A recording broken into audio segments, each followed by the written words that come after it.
Hello mes amis, aujourd'hui je vais vous parler de pourquoi l'échec est important pour gagner. Alors nous, on va pas réussir sans faire face à des revers, tout le monde le sait, et des échecs, mais tout le monde connaît à un moment donné, depuis l'enfance jusqu'aux adultes, notre difficulté à faire face. Et ça nous amène à douter parfois de nous-mêmes et à nous décourager. Mais si on peut séparer cette expérience de notre estime de soi, ça devient plus facile d'apprendre des erreurs passées et par exemple d'avancer dans la vie. Ça veut dire l'échec est une expérience d'apprentissage. Et c'est une des plus grandes leçons qu'on peut tirer de l'échec, c'est vraiment cette connaissance.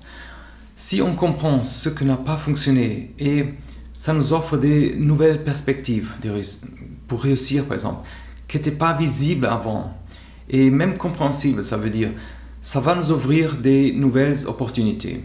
Par exemple, si on ne parvient pas à communiquer efficacement lors d'une réunion, par exemple, ça peut être une opportunité d'améliorer nos compétences de communication. Et ça va garantir que ça ne se reproduit plus. Et même si ça ne garantit pas, mais ça va nous aider à grandir.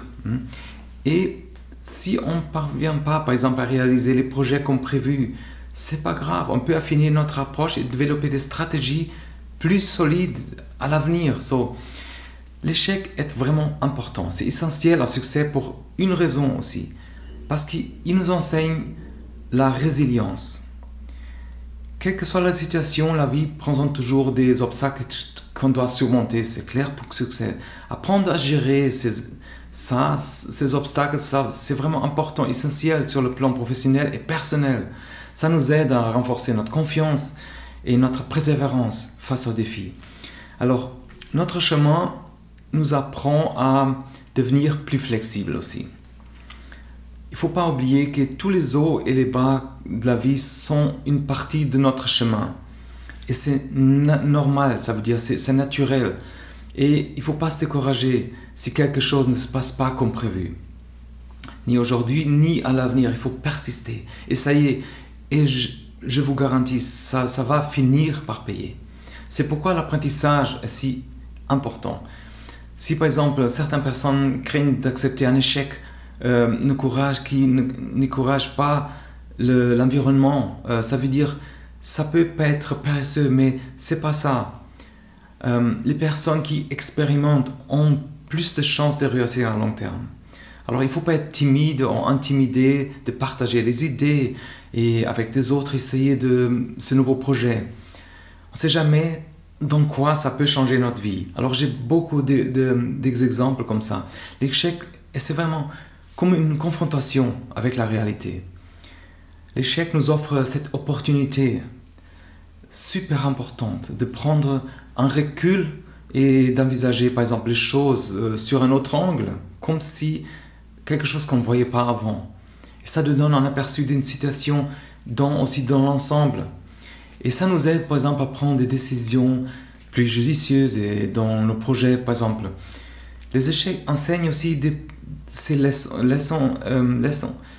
Ça nous aide à éviter de répéter les mêmes erreurs encore et encore. Par exemple en découvrant de nouvelles approches pour atteindre ces objectifs qu'on n'a pas par exemple envisagé avant. Alors l'expérience est notre meilleure ressource. Mais pour acquérir cette expérience, il faut prendre des risques. Et vraiment continuer à essayer. Il ne faut pas avoir peur de l'échec parce que ça fait que nous rendons plus efficaces avec le temps. L'échec est souvent perçu comme quelque chose de négatif. Ça on sait. Mais en réalité, c'est un moyen vraiment essentiel de rester dans le présent et de rester concentré. L'échec nous enseigne par exemple la résilience lorsque les choses ne se passent pas comme nous le souhaitons. Et la plupart du temps, ça ne se passe pas comme ça. Ça révèle à quoi on doit faire attention pour réussir à l'avenir. On a toujours entendu ce que nous tue pas nous rend plus fort, par exemple. Alors, ça veut dire prendre des risques avec plus de confiance. Et on apprend à se remettre en question. Et rapidement, cette expérience va améliorer notre réussite. Ça veut dire un moyen vraiment efficace d'apprendre avec l'échec consiste à faire au plus tôt possible. Si vous avez un projet par exemple, essayer au plus tôt possible. On va faire des échecs tout le temps. Mais ça va prévenir tout, par exemple, d'éviter des erreurs qui sont plus coûteuses à l'avenir et nous donne aussi une vision beaucoup plus positive de la vie. Si vous n'avez pas encore accepté l'échec, c'est peut-être le moment. Nous tous, alors l'inconfort initial c'est normal, c'est désagréable, je sais, mais ça mène à notre succès final, et il faut l'aborder avec l'état d'esprit approprié. Une éthique de travail par exemple, rien vaut la peine et est facile, on sait ça. Alors il ne faut pas attendre, il faut développer cette stratégie d'échec et commencer depuis aujourd'hui. Je sais que c'est un défi, parce que adopter une attitude sans peur face à l'échec est vraiment important. Je sais que c'est pas facile et on risque de croire avec arrogance qu'on peut réussir sans jamais commettre des erreurs, mais c'est impossible. Et comme on le sait, personne n'a jamais réussi sans connaître des nombreux revers au cours de tout ce qu'on fait, tous nos projets, toute notre vie. Alors accepter ces défis qui ne nous conviennent pas toujours, c'est clair. C'est vraiment un excellent moyen de rester motivé dans la vie.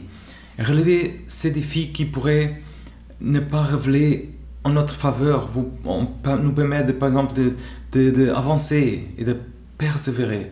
Ça veut dire, lorsque cette peur surgit et qu'on essaie de nous empêcher, par exemple, de réussir, vous pouvez vous considérer comme un protagoniste, un directeur de votre propre film. Ça veut dire, on veut sûrement être les héros et combattre les méchants et atteindre la grandeur. Ça veut dire, à mesure que des nouvelles erreurs se produisent, notre résilience augmente, notre courage augmente. Ça va nous rendre plus résistants et ça va générer mieux on va pouvoir gérer mieux les choses lorsqu'elles se déroulent comme imprévu.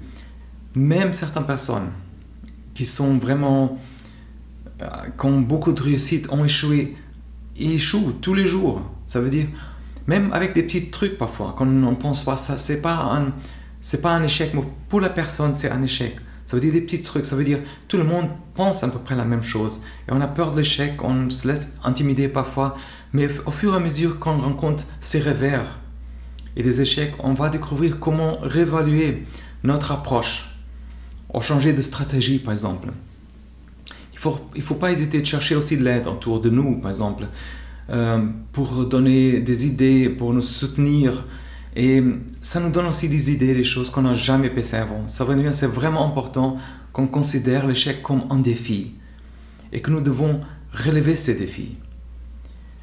Ça veut dire, ça permet d'utiliser l'échec comme une ressource d'évaluer nos décisions et les actions et les approches qui vont nous amener à avoir un succès.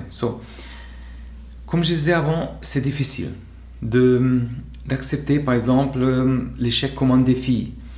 Mais si on voit les choses de cette façon, ça sera plus simple par exemple de surmonter. Je sais que l'échec est désagréable, mais il est essentiel au développement personnel et professionnel même. Si on ne souhaite pas par exemple faire face à ça, le succès n'aura pas autant d'importance pour nous-mêmes. Ça veut dire qu'on est en train de se mentir à nous-mêmes. Alors il faut faire le chemin. N'importe quel obstacle, on va réussir. C'est une chance de grandir parce que l'échec aussi nous offre l'opportunité d'évaluer ce qui ne fonctionne pas et procéder à des ajustements, Ça va renforcer, comme je disais, notre résilience face aux futurs obstacles qui vont venir et que tout le monde qui réussit savent que c'est inévitable.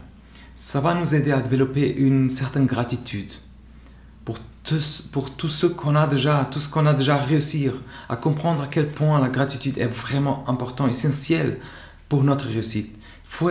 Il faut avoir cette gratitude pour vivre plus heureux, Et après avoir vécu par exemple des choses qui tournent mal, On va apprécier davantage les petits moments dans notre vie qui nous donnent des aspects positifs de notre vie, qui nous aident à rester en tout plus heureux. C'est pas un petit détail, c'est le tout qui compte, quoi. Alors faire face à ces revers et aux obstacles qui surviennent dans notre vie, ça vient plus simple avec le temps. Et on doit être plus résilient pour le surmonter plus facilement. Et notre désir de réussir restera plus fort. Ça va nous motiver à continuer à déployer nos efforts, quelles que soient les circonstances. Ça veut dire l'échec, c'est quelque chose de vital si on veut avoir succès. Parce que ça va nous enseigner l'humanité, ça veut dire tout le monde n'a pas les mêmes chances d'atteindre ses objectifs, c'est clair, mais on devient plus tolérant envers les erreurs mineures, les nôtres, ceux des autres aussi. On va accepter ça comme des opportunités d'apprentissage. Et on va s'améliorer avec ça. Ça veut dire cette leçon nous va servir face à nous et face à des personnes. Ça nous rendre vraiment, ça va nous rendre plus forts, plus heureux, quoi. Je sais que beaucoup de gens évitent de prendre des risques parce qu'ils ont peur de l'échec. C'est normal. L'échec, ça fait partie de notre vie quand même et ça nous aide à devenir plus forts. Alors, il ne faut pas abandonner. J'espère que ça vous a aidé à penser dans certaines choses différemment. Et laissez-moi savoir dans les commentaires. Aussi, abonnez-vous au newsletter, c'est en anglais simplifié de Luvita. Ça vous donne j'envoie une fois par semaine, par exemple, des idées pour réussir, pour voir les opportunités, pour voir clair dans certaines choses, pour mettre des idées en place. Alors, je vous invite à faire ça. Et alors, grand merci que vous avez pris le temps aussi pour comprendre certaines choses et pour réussir dans cette vie. N'oubliez pas de vous abonner à la chaîne aussi. Et alors, courage, à la prochaine et prenez soin de vous.